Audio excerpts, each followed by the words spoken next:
इस खबर के प्रायोजक हैं SS Babu institute of polytechnic, जो एआईसीटीई नई दिल्ली एवं बीटीई लखनऊ द्वारा मान्यता प्राप्त है, जिसके चेयरमैन हैं प्रतीक राज सिंह। आपको बता दें कि इस कॉलेज में civil engineering, mechanical engineering, electrical engineering के लिए प्रवेश प्रारंभ है। इच्छुक छात्र छात्राएं संपर्क कर सकते हैं, जिसका पता है अखोब बेलथरा रोड, बलिया, उत्तर प्रदेश। अधिक जानकारी के लिए आप स्क्रीन पर दिखाए गए नंबरों पर संपर्क कर सकते हैं। नमस्कार, आप देख रहे हैं एनएसडी टाइम। यहाँ खबरों का सिलसिला कभी रुकता नहीं। मैं शिवानी शाह हाजिर हूँ आपके सामने आज की इस खबर के साथ। बलिया में नगरा सामुदायिक स्वास्थ्य केंद्र समीप संकल्प लाइफ केयर सेंटर के संचालक डॉक्टर अमित कुमार राय एमबीबीएस DCHMIAP ने भीषण गर्मी व बढ़ते हुए पारे से बचाव के लिए एनएसडी टाइम से बातचीत में क्षेत्रवासियों को जरूरी दिशा निर्देश देते हुए कहा कि गर्मी के सीजन में बढ़ते हुए पारे के कारण हर वर्ग के लोगों में पानी की कमी के कारण डिहाइड्रेशन का खतरा बना रहता है, जिससे बहुत सारी बीमारियां भी शरीर को जकड़ लेती हैं।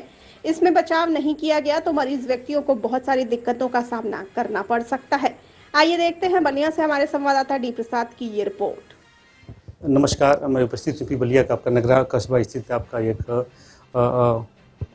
नर्सिंग होम है, क्लिनिक है, वो उपस्थित हैं, जो कि एक डॉक्टर साहब हैं, जो कि आज गर्मी के मौसम में देखते हुए तमाम बीमारियों से लोग प्रसिद्ध हैं। हम जानने का प्रयास करेंगे और सर से रूबरू होंगे। सबसे पहले सर स्वागत है।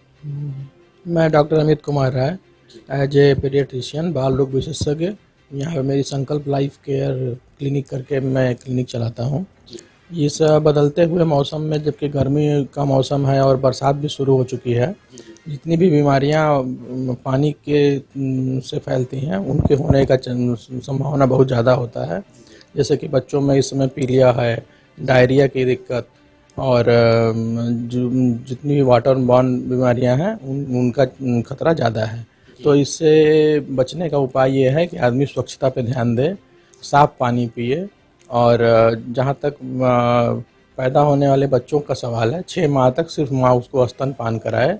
स्तनपान के अलावा और भी किसी तरह का ऊपर का चीज़ उसको नहीं देना है, जैसे कि शहद हो गया, पानी हो गया। गांव में लोग अजवाइन देते हैं, बकरी का दूध या गाय का दूध, कुछ भी ना, सिर्फ स्तनपान कराएं माँ शुरू के 6 महीने तक।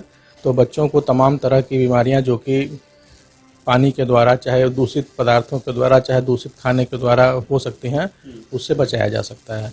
और हाथ धुलने की आदत हमेशा खाना खाने के पहले या शौच से आने के बाद, या बाज़ार का चीज़ जो कि आपका मिठाई हो गया, बाज़ार की तली भुनी चीज़ें हो गई, ठेले पर की खुली हुई चीज़ें हो गई, इनका सेवन कम से कम किया जाए, तो अपने आप को और अपने बच्चों को इन बीमारियों से बचाया जा सकता है। सवाल आपसे, क्योंकि तमाम मरीजों को बताया जाता है, फिर भी उन लापरवाहियों को ध्यान नहीं रखते हैं, लोग लापरवाही का अक्सर करते हैं। सो ग्रामीण क्षेत्र में सब देखने को मिलता है।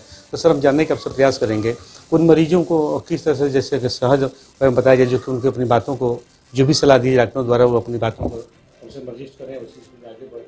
नहीं, शहद, जैसे कि हमारे माननीय प्रधानमंत्री जी भी इस पर विशेष जोर देते हैं, स्वच्छता अभियान, स्वच्छता को लेकर वो तमाम तरह के सरकारी प्रोग्राम भी चलाए जाते हैं। तो इन सभी बीमारियों से बचने का सबसे अच्छा तरीका है कि आप घर की बनी हुई चीज़ों का सेवन करें, बाहर की चीज़ों को कम से कम लें और स्वच्छता पे ध्यान रखें। क्योंकि छोटा बच्चा है तो उसको इतना ही समझाया जा सकता है स्वच्छता के बारे में, उसको हम मोटिवेट नहीं कर सकते हैं। लेकिन जो माँ बाप हैं, चाहे जो घर के अभिभावक हैं, उनको ये ध्यान देना होगा कि आप उसको हाथ साबुन से दिन में कई बार धुलें, स्वच्छ कपड़े पहनाएं, स्वच्छ पानी दें, घर का बना हुआ ताज़ा सामान उसको खिलाएं। सर, इस गर्मी के मौसम में नई नई बीमारियाँ क्या उत्पन्न हो रही हैं? गर्मी के मौसम में देखिए, सबसे बड़ी दिक्कत होती है डायरिया की। दूषित पानी, दूषित खाना, दूषित पदार्थ लेने से पेट में गड़बड़ी, पेट में मरोड़, उल्टी, दस्त, इन सब चीज़ों की संभावना ज़्यादा होती है। पीलिया होने की संभावना ज़्यादा होती है। दूषित पानी, दूषित खाने पीने से गाँव में टाइफाइड आजकल बहुत ज़्यादा है। तो इन सब बीमारियों से आप बच सकते हैं अगर आप जितनी भी वाटर बॉर्न बीमारियां हैं, वो मोस्टली आपके पेट को, आपके गैस्ट्रोइंटेस्टाइनल ट्रैक्ट को ही इफेक्ट करती है, तो उससे आप बच सकते हैं। सर, चीज़ और जैसे कि आज के परिवेश में देख रहा हूँ कि पूरे भारत में हार्ट एंड शुगर का पेशेंट हो जाता है। व्यायाम और जो सुबह टहलना, सैर करना, अपना वजन कम करना, इन सब चीज़ों को करके आप शुगर या ब्लड प्रेशर को नियंत्रित, या है तो नियंत्रित कर सकते हैं, नहीं है तो वो आपको होने की संभावना कम होगी। और जंक फूड, तीसरा आपका जो खाने पीने की शैली है, उसमें आप अनाज, फल, हरी सब्जियों की मात्रा को बढ़ा दें। बाहर के मैदे से बनी हुई चीज़, तली भुनी चीज़, मिठाई, जंक फूड जिसमें कि पिज्ज़ा, पास्ता, मैगी ये सब आता है, इनका सेवन कम से कम करें और नियमित रूप से व्यायाम करें तो आपको ब्लड प्रेशर और शुगर दोनों से बचाया जा सकता है।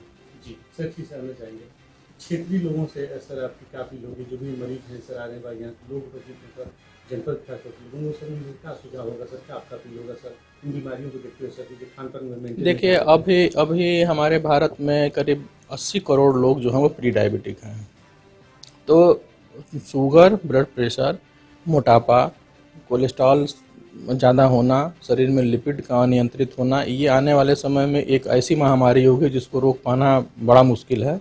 इसको रोक पाने का तरीका यही है कि आप अपने खाने पीने की शैली में परिवर्तन करें और अपना वेट को कम करें और अपना जैसे कि अब हम जो खा रहे हैं उसमें आपको ये ध्यान देना है कि वो बैलेंस डाइट हो, वो उसमें कार्बोहाइड्रेट की, फैट की और जो लिपिड जो हम तेल वसा लेते हैं इसकी मात्रा नियमित रूप से जितनी होनी चाहिए उतनी हो, और नियमित रूप से हम व्यायाम करके अपना वेट ना बढ़ने दें। बढ़ता हुआ वेट कई बीमारियों की जड़ में है, और नियमित रूप से व्यायाम करते रहें बड़ों के लिए। और बच्चों में ये सब बीमारियां नहीं होती हैं, बच्चों में ज़्यादातर बीमारियां इन्फेक्शियस होती हैं जो कि इन्फेक्शन के द्वारा होती हैं।